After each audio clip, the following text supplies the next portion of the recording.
a generosa possibilidade de ser acolhido pela Eli e pelo querido Alex, que veio nos trazer uma demanda que nos preocupa bastante. Eu tenho reforçado aqui nessa tribuna a grande necessidade, sobretudo depois da pandemia, da gente cuidar dos nossos agentes, nossos trabalhadores e trabalhadoras da saúde. Porque se eles não estão bem, nós também não seremos bem atendidos.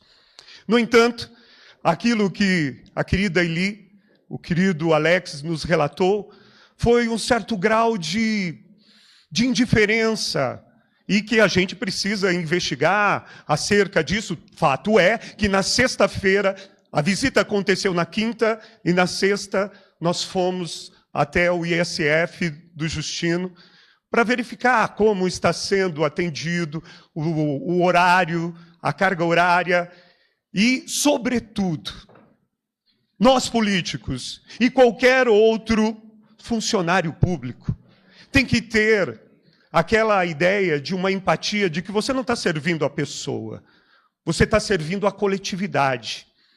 E à medida que você está servindo a coletividade, o respeito aos cidadãos e como os acolhe, por isso que já insisti aqui, e a necessidade, bom que o querido Carlos, gestor, esteja aí, né, de pontuar, sei lá, um aplicativo que possa medir a avaliação do atendimento imediato que temos, seja nos nossos ISFs, seja na nossa unidade mista de saúde, pois, conforme descrito pelo querido Alex e a querida Eli, nosso povo não pode ser humilhado no atendimento. Não digo que isso aconteça, mas estaremos investigando para que os horários sejam cumpridos e, sobretudo, o atendimento humanizado à nossa comunidade se efetive. É para isso que nós, enquanto agentes políticos, efetivar direitos da nossa comunidade. E ficamos sabendo, numa visita que fizemos ontem no nosso CAPS com a nossa gestora, Jacione, uma mulher extremamente qualificada, fiquei muito feliz de perceber que 100 pessoas ali são muito bem atendidas. Pelo menos naquilo que eu vi, o alimento, o cuidado, a estrutura, a equipe, acolhendo a terapeuta ocupacional, Renata, o Jader, técnico de enfermagem, estava lá. Portanto, nós vemos, se temos um exemplo que podemos nos orgulhar de atendimento, como na questão do CAPS, e aqui a Jacione nos levantou. É necessário ir ver se existe no nosso município o EMUT. O EMUT é psicólogos que atuam fora, organizando coletivamente, que é muitas vezes uma demanda, por exemplo, da querida Eli, de pessoas que precisam de um acompanhamento psicológico e, portanto, ver se isso está acontecendo. Segundo a Jacione, isso teria uma demanda para o nosso município.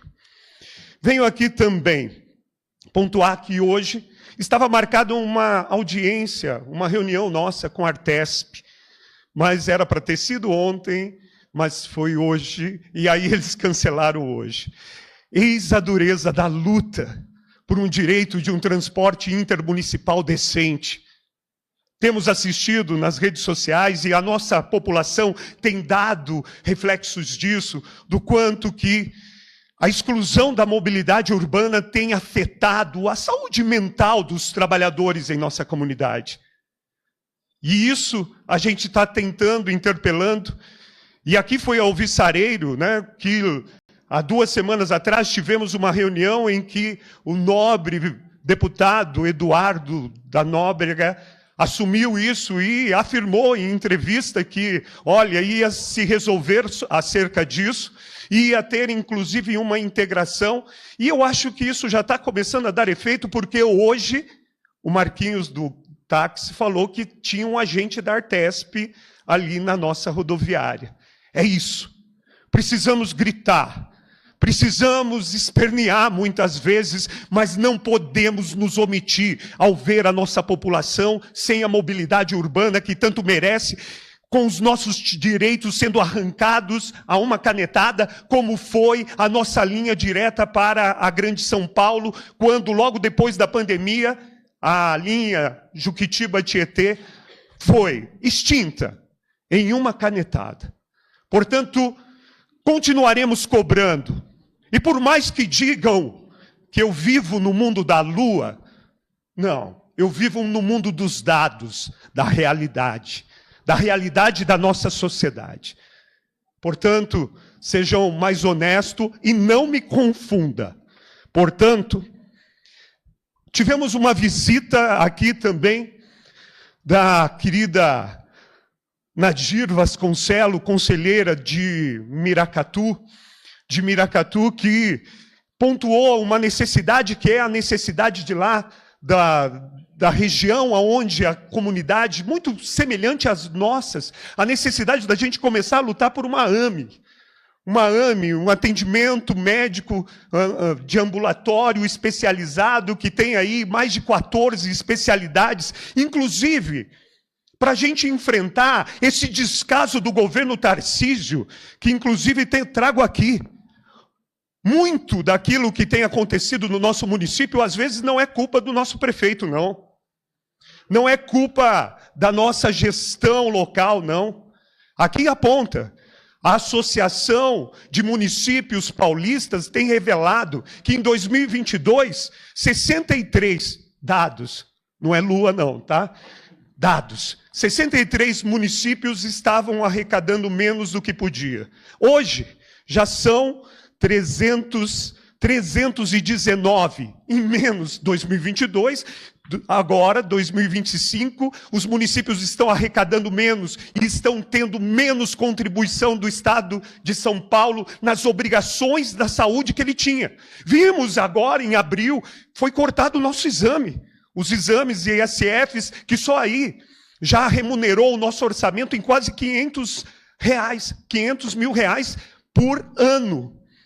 Remédios estão sendo repassados pela metade. Vimos, já trouxe aqui nessa tribuna o quanto que o Tarcísio extinguiu a FURP, que era uma fundação de remédios populares, e foi extinta. Vimos no início desse ano o quanto o HGIS está superlotado e pessoas da nossa população morrendo por falta de entrada. Vimos uma enorme lista que o Ciresp e o CROSS não dão conta. Mas a gente assiste na propaganda. Mais leitos, mais atendimentos. Isso não é mundo da lua. Isso é realidade. Portanto, nós precisamos nos unir ao executivo e gritar, pontuar da onde que nasce boa parte dos nossos problemas. E por fim, venho aqui exaltar a necessidade de fazermos o chamamento do PNAE. Tivemos uma reunião recentemente com os agricultores e ficou acordado, e aí a nossa nobre secretária até deu anuência para a gente deixar o aditamento. Aditamento quer dizer, tem um pessoal que já tem o contrato, era só renovar. Mas a nossa Secretaria de Meio Ambiente cadastrou mais 16 CAF no nosso município. E neste domingo foi encontrar a dona Tânia e o seu Ronaldo, que tem produzido alimento meio com agrofloresta e agroecologia, que é um grande potencial para o nosso município. Mas, no entanto, portanto, apelo aqui que não se faça o aditamento, mas o chamamento para que se amplie a possibilidade de agricultores a terem acesso a esse orçamento que vem por meio do PNAE. Muito grato, caro presidente.